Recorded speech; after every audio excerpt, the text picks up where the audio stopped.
বেআইনি মদের ব্যবসার বিরুদ্ধে রাস্তা অবরোধ করে বিক্ষোভ প্রদর্শন গ্রামবাসীদের। হাসনাবাদ থানার নেজাট রোডে নোয়াপাড়া এলাকার ঘটনা। এলাকায় একটি প্রাথমিক বিদ্যালয়ের পাশেই গড়ে উঠেছিল বেআইনি মদের আসর। বহুবার থানায় অভিযোগ জানিয়েও কোনো কাজ হয়নি বলেই অভিযোগ এলাকাবাসীদের। এলাকার পরিবেশকে ঠিক রাখার দাবিতে বিক্ষোভ প্রদর্শন করলেন এলাকার মহিলারাই। মদের ব্যবসা বন্ধের দাবিতে রাস্তা অবরোধ করে বিক্ষোভ দেখালেন তারা। পাশাপাশি অনলাইন লটারির দোকানেও ব্যাপক ভাঙচুর চালান এলাকার বিক্ষুব্ধ মানুষজন।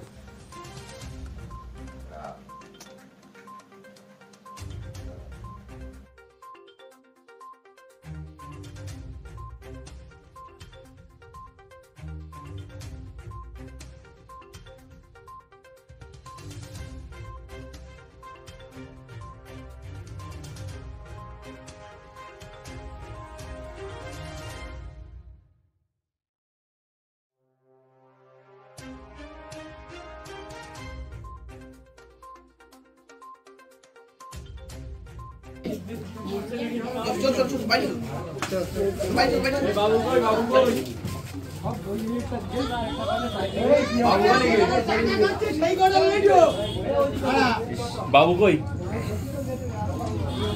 টাকা খাওয়া করে লেটো টাকা খাওয়া যে করে টাকা খাচ্ছে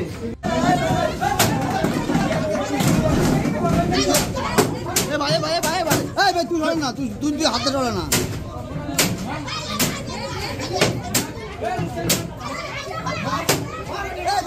মোবাইল তো ধরে না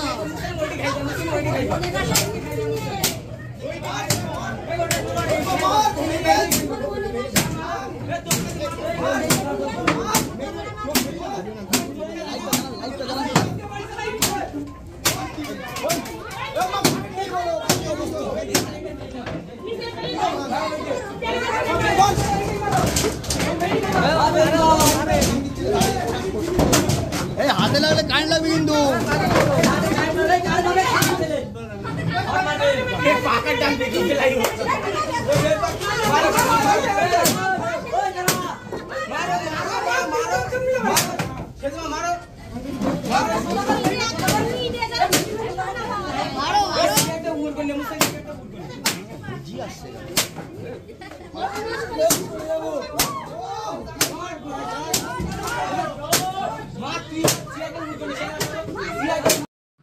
আপনার বিক্ষোভ কেন লাগাচ্ছেন?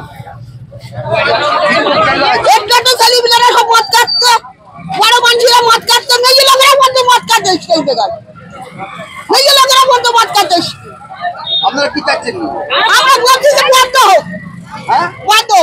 কি বন্ধ হবে? এই নতুন দোকান আর একটা মদের দোকান। আপনার বিক্ষোভ লাগাচ্ছেন? হ্যাঁ। আপনার নাম কি? আমার নাম সুফিয়া বিবি। আপনারা বিক্ষোভ কেন লাগাচ্ছেন? আমাদের বাড়ি অশান্তি হচ্ছে, ছেলেপিলে পড়াশোনা করতে পারছে না, পাশে মদের দোকান, স্কুল পাশে, তার জন্য আমরা এই মিছিলটা বার করেছি। এগুলো বন্ধ হোক, আমরা চাই বন্ধ হোক। লোটোর দোকান, মদের দোকান, স্বামীরা রাত্রি করে বাড়ি যাচ্ছে না, মদ খেয়ে মাঠে ঘাটে পড়ে থাকছে, স্কুলের পাশে মদের দোকান, এই ঠেক বন্ধ হোক আমরা চাই। লোটোর দোকানও বন্ধ হোক। হ্যাঁ, সব জানিয়েছি, পুলিশকে জানিয়েছি। পুলিশ বলেছে তোমরা মহিলা সমিতির টিম গিয়ে তোমরা লোটোর দোকান মদের ঠেক তুলে দাও, আমাকে বলেছে। আর থানায় জানিয়েছি। পুলিশ কোনো ব্যবস্থা নিচ্ছে না? না, পুলিশ নিচ্ছে না। তাই জন্য আগের দিন রাত 1টার সময় যখন বুঝতে বেরিয়েছে, পুলিশের সাথে আমার দেখা হয়েছে, পুলিশকে আমি সব বললাম। পুলিশ বললো ঠিক আছে তোমরা বন্ধ করে দাও। আমরা বললাম স্যার আপনারা যদি বন্ধ করতে পারেন তা ভালো, নাহলে কিন্তু আমরা মহিলা সমিতির টিম নেবে কিন্তু সব বন্ধ করে দেবো, ভেঙে চুরে দেবো। বললো হ্যাঁ দাও, আমাকে বলে গেল।